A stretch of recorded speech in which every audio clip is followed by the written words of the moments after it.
কেনে আছা তুমি? নিশ্চয় কুশলেই আছা।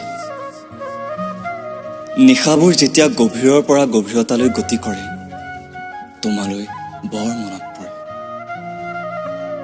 তোমাৰ ফেচবুকৰ প্ৰফাইলটো খুলি চাওঁ, নতুন নতুন আপডেটবোৰ পঢ়ি চাওঁ। কটা তাততো দেখা নাপাওঁ বিষাদৰ স্পৰ্শ।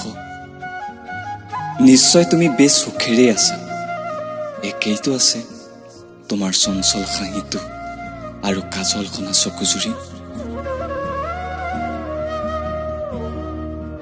কিন্তু পাৰিছা জানো 2 বছৰ আগতে মোৰ সতে কটোৱা স্মৃতিবোৰ পাহৰিবলৈ? পাৰিছানে পাহৰিবলৈ? মই পৰা নাই তুমি বিহীনতাক স্বীকাৰ কৰি সময়ৰ সৈতে আগুৱাই যাব। তোমাৰ দৰে ময়ো হাঁহি আছো, কিন্তু মইতো পৰা নাই তোমাক পাহৰিবলৈ। নে তুমিও মোৰ দৰে মুখা পিন্ধি সুখী হোৱাৰ অভিনয় কৰিছা? ধ্বংস হবলৈ অভিশাপ নিদিওঁ তোমাক। ইমানখিনি সাহস থকা হলে জীৱনৰ পৰা এনেদৰে পলাই নুফুৰিলো হয়। সুখী হোৱা তুমি, সুখী হোৱা। প্ৰান্তত তোমাৰ এসময়ৰ নীলা চৰাইত